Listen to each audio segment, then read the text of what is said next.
İranın qərar vermə sistemində son həftələrdə ciddi dəyişiklik baş verib. Ali rəhbər Əli Xameyninin öldürülməsindən və oğlu Müştəbə Xameyninin onun yerinə təyin edilməsindən bəri ölkədə vəziyyət fərqli görünür. İnqilab Keşikçiləri Korpusu Sepah və yüksək rütbəli generallar bütün əsas qərarlarda, o cümlədən müharibənin idarə olunması və onun dayandırılması üzrə danışıqlarda yeganə təsir mərkəzinə çevrilib.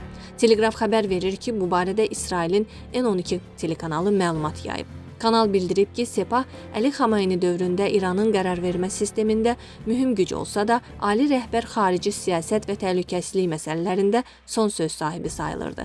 Amma indi vəziyyət dəyişib. Müştəbə Xameyni ölkəni daha kiçik komanda ilə idarə edir. Məlumata görə Müştəbə Xameyni qərarları öz yaxın çevrəsi ilə birlikdə verir. Bu şəxslər artıq tabeliyində olan yox, həmkarları kimi qəbul edilir. Bu, əvvəlki dövrlərdən fərqli olaraq qərarların bir lider ətrafında deyil, daha kollektiv şəkildə verildiyini göstərir. Bəzi təhlillərə əsasən Müştəbə Xameyninin bu vəzifəyə gətirilməsi Sepahın təzyiqi ilə bağlıdır. Ya Xameyni Sepaha bağlıdır, ya da faktik olaraq real güc onların əlindədir. Yeni ali rəhbər də formal rol oynayır. Ölkəni kim idarə edir? Müharibə başlamazdan əvvəl Əhməd Vahidi Əli Xameyninin ölümünə səbəb olan ilk zərbədə həyatını itirən Məhəmməd Fərruxun yerinə İnqilab Keşikçiləri komandanının müavini təyin edilmişdi. İndi isə Sepah komandanı olan Vahidi həm də ən radikal düşərgənin təmsilçisidir. Məlumata görə Məsud Pezeşkiyanla davamlı münaqişədədir.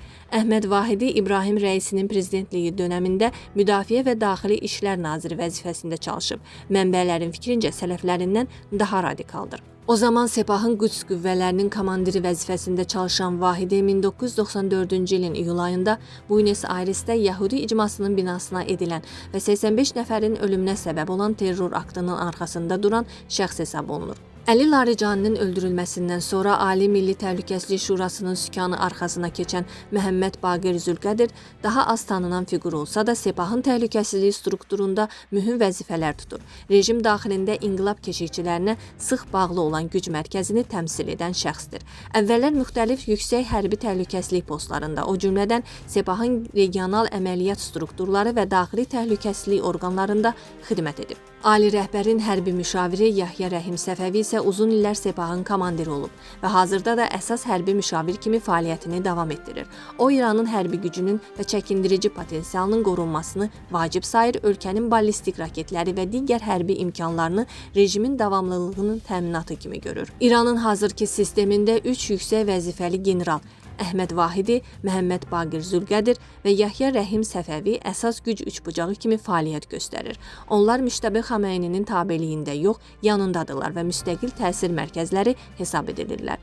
Məlumata görə bu generallar təhlükəsizlik aparatı, kəşfiyyat və iqtisadiyyat üzərində nəzarət, eləcə də bölgədəki silahlı terror təşkilatları ilə əlaqələri sayəsində böyük gücə malikdirlər. İranın hərbi strategiyasını, resurslardan istifadəsini və diplomatik hərəkətlərini müəyyən edirlər. Prezident Məsud Pezeşkiyan İranda ikinci dərəcəli roldadır. Məlumata görə Pezeşkiyan son dövrlərdə Sepah komandirləri ilə kəskin fikir ayrılıqları yaşayır və bu qarşıdurmada zəif mövqeydədir.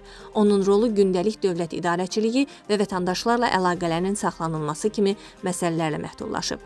Xarici İşlər Naziri Abbas Əraqçının da mövqeyi zəifdir. Dəyərli izləyicilər, ölkə və dünya gündəmi ilə bağlı xəbərlər təqdim etməyə davam edəcəyik. Öz fikirlərinizi şərh bölümündə qeyd etməyi unutmayın. Sağlıqla qalın.